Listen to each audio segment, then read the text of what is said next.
우리가 계속해서 하나님의 은혜라는 주제로 목요기도에 말씀을 듣고 있습니다. 출애굽기 33장 18절에서 19절입니다.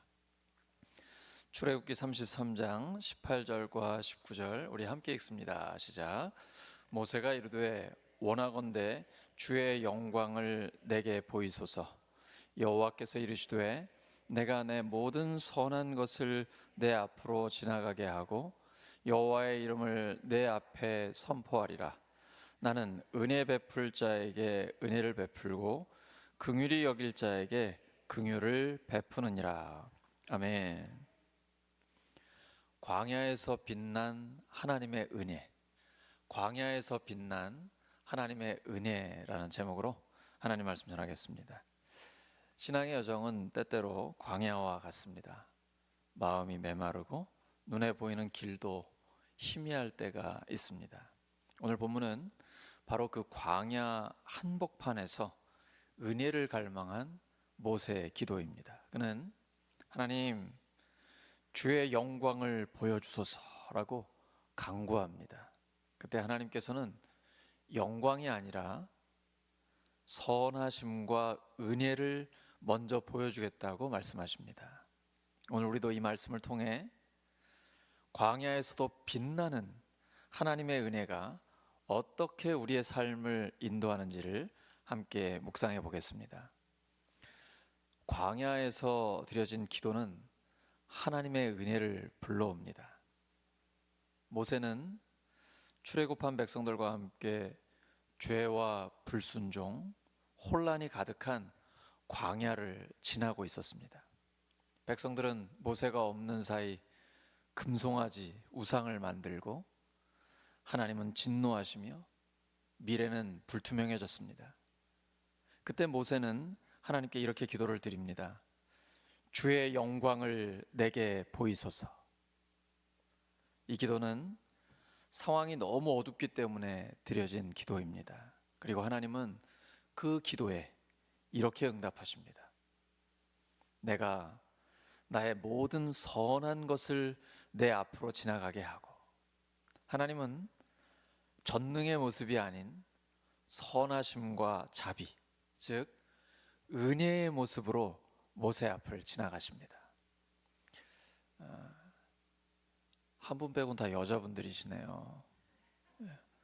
아주 오늘 청일점이 더 빛나는 것 같습니다.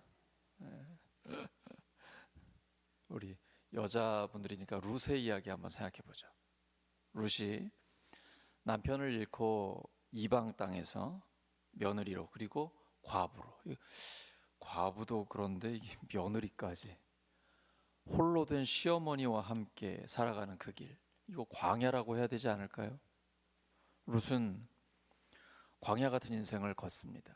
하지만 자신의 자리에서 충성하며 나아갈 때 하나님은 보아스라는 은혜의 통로를 통해 그녀의 삶에 빛을 비추시고 구원의 역사를 이루십니다. 광야에 있을 때 하나님을 깊이 경험할 수 있습니다. 상황이 캄캄할수록 하나님의 은혜는 더 밝게 빛나게 되어 있습니다. 아침에 해 뜨기 직전이 가장 어둡죠. 그 어두울 때가 오히려 하나님의 은혜를 더욱 빛나게 하는 그런 시기입니다. 이 하나님의 은혜는 어떤 자격이 있어서가 아니라 하나님의 뜻으로 주어집니다. 본문 19절 후반절에서 하나님은 분명히 말씀하십니다. 나는 은혜 베풀 자에게 은혜를 베풀고 긍휼히 여길 자에게 긍휼을 베푸느니라. 은혜는 사람의 노력이나 자격에 달린 것이 아닙니다. 은혜의 정의 자체가 자격 없는 자에게 주어지는 것입니다. 하나님의 주권적 사랑에서 나옵니다. 은혜는 받을 자격이 없는 자에게 주어지는 것입니다. 십자가와 부활의 복음이 바로 그 은혜입니다. 로마서 5장에 보시면 우리가 아직 연약할 때, 죄인 되었을 때, 심지어 하나님의 원수일 때 예수님이 우리를 사랑하셔서 먼저 십자가에서 죽어주셨습니다. 그리고 부활로서 우리에게 구원을 이루어 주신 거죠. 한번 사도 바울을 생각해 보십시오. 그가 은혜 받을 자격이 있습니까? 교회를 핍박하던 자였습니다. 그래서 바울은 나는 사도라고 불릴 자격이 없습니다. 오늘날로 말하면 저는 목사라고 불릴 자격이 없습니다. 교회를 핍박했던 사람입니다. 솔직하게 고백해요. 예수 믿는 자들을 잡으러 다녔습니다. 하지만 다메섹 도상에서 그의 자격과는 상관없이 하나님의 은혜가 임했습니다. 그리고 그는 이방인의 사도로 거듭났습니다. 바울은 고백합니다. 고린도전서 15장 10절이죠. 내가 나 된 것은 하나님의 은혜로 된 것입니다. 나의 나 된 것은 하나님의 은혜로 된 것입니다. 사랑하는 우리 울산교회 성도 여러분, 광야에 있을수록 은혜는 더욱 빛납니다.